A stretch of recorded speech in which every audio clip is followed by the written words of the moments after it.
Very much, Gideon. Thank you, ladies and gentlemen. I'd just like to thank the organisers the opportunity to present the work that we've been doing in Chester for the last couple of years. I'd like to talk about our developing research and innovation. And first of all, to begin with, just to give you a bit of background for where we're at. We're at the Countess of Chester Hospital. We're a medium-sized DGH. We have about 650 acute beds, and we serve a population of around about 250,000. We're very proud of our local hospital. And in fact, this photo was just taken a couple of weeks ago. It's the majority of our consultant body who came out in support of saving our sexual health service. So we're a very proud hospital, proud of what the care that we can offer our patients. And we also have a number of regional units, regional vascular surgery, regional bariatric surgery. So geographically, we're in a good place. And as you can see, we're probably just at the southernmost tip of the northwest coast footprint. So I'm talking really, I guess we've had lots of different talks today, and this is very much a sort of research and innovation talk. And as you'll see from our table, this is where research and development, as it was often called in the NHS, has been for many years in Chester. So research really started back in the sort of mid-2008, 2005, and it was very much a nurse-led intervention. The nurses that really recruited patients to cancer trials. With the introduction of the clinical networks, there was a sudden increase in the amount of patients that would be taken up into clinical trials. And certainly year on year since then, we've had a significant increase, almost a doubling year on year, of the patients that have entered into clinical trials.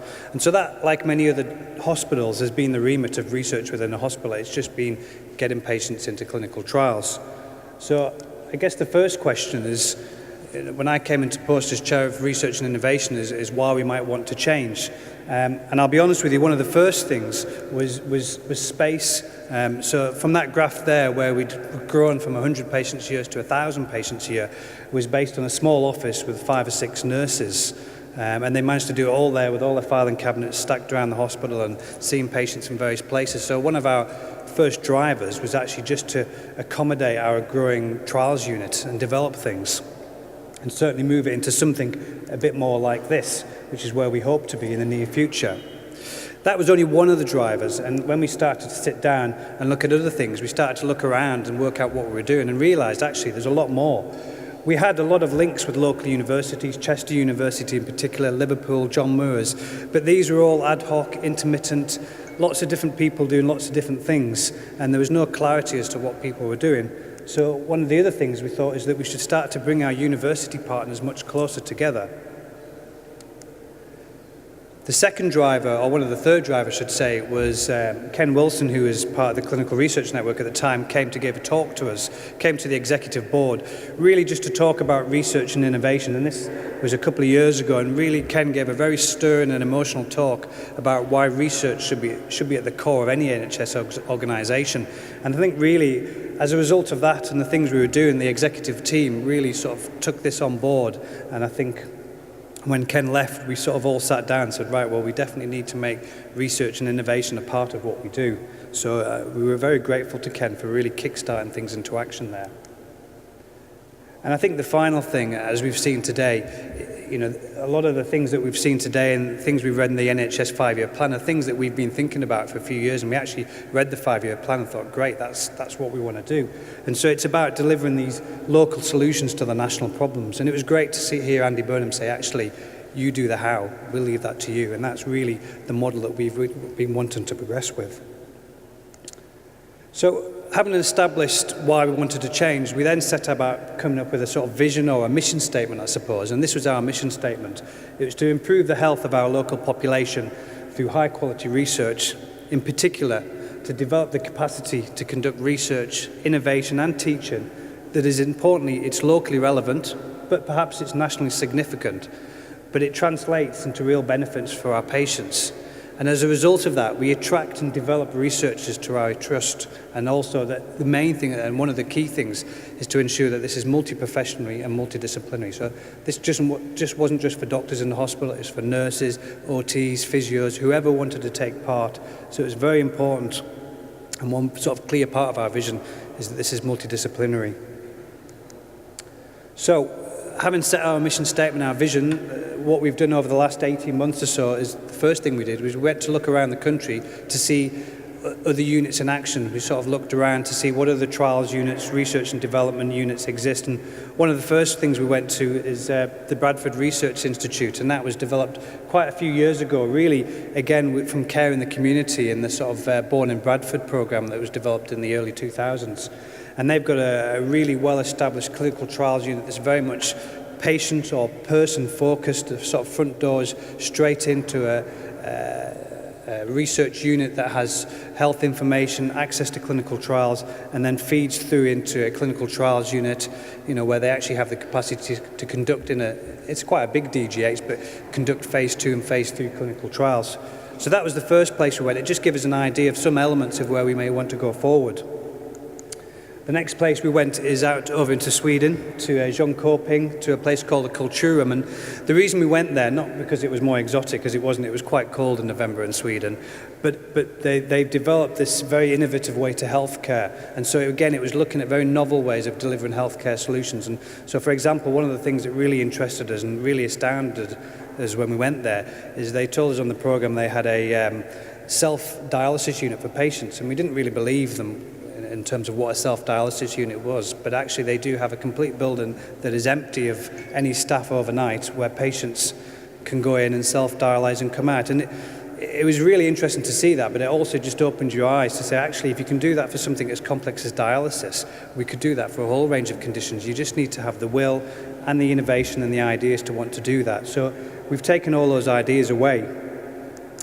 The next thing is we engage with our potential stakeholders, and I'm very grateful to both the University of Chester and the North West Coast, who have been two of our biggest supporters in developing these things.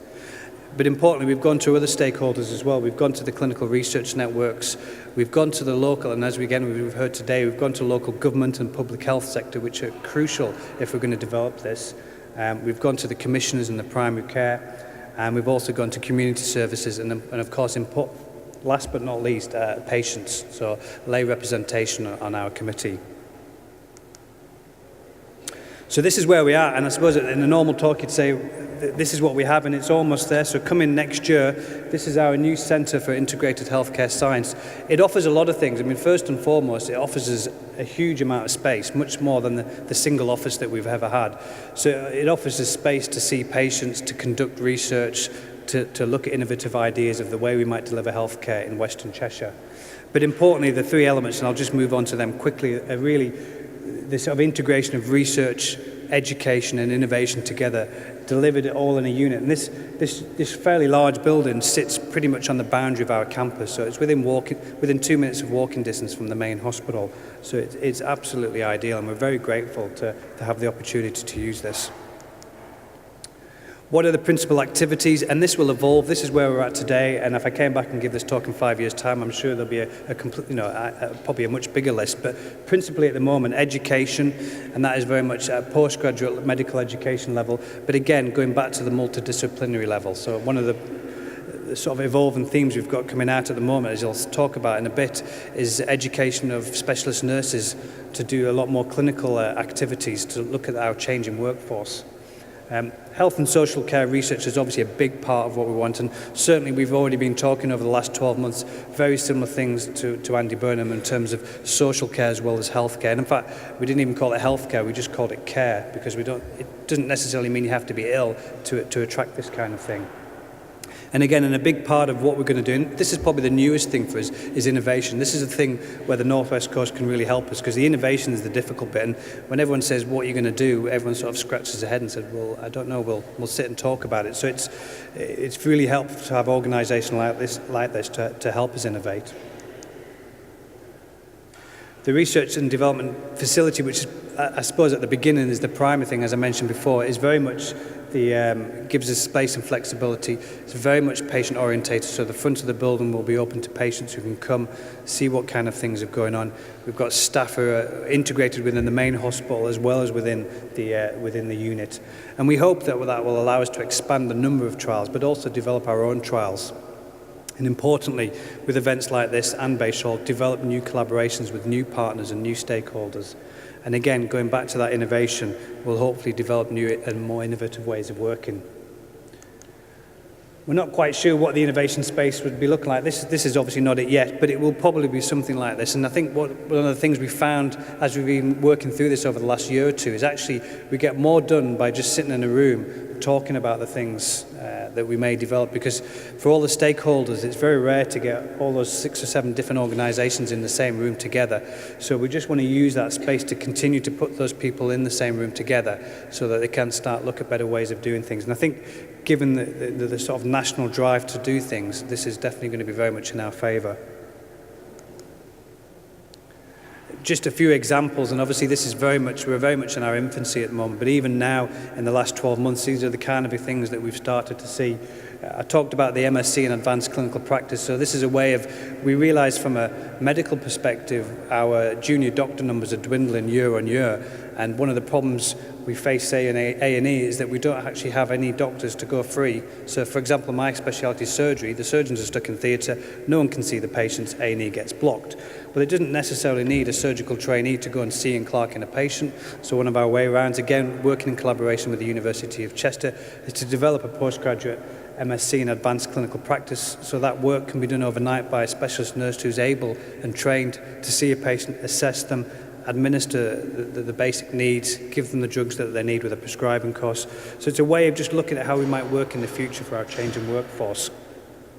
Using the technology side of things, we've started to delve into the idea of Skype technology. Because of our locality, a lot of our patients live into North Wales and are quite far away.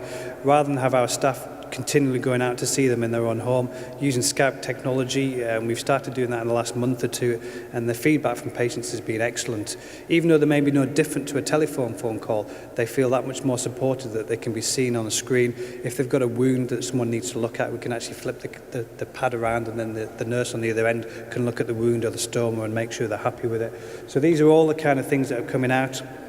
We're trying to develop personalised apps, which again fit really well with some of the stalls I've seen today, to try and develop personalised apps for the patients. And this is all very local to our area in Chester rather than generic national programmes. And again, and in addition to that, as well as these other things, we've looked at, we still do a lot of translational research and use now partners. We're developing things like Research Tissue Bank, which allows us to conduct high quality research with our local universities. So where do we go in the future? Well, I think this is, as I said, this is very much a start for us, but we would hope that we continue to grow. We'd start to engage with other NHS organisations, other academic health networks. Very, very keen to move forward, particularly with the commercial and industrial side of things, because that's, I think, where some of the big leaps will go for us. And really just build on the experience of others. Okay, well, thank you very much.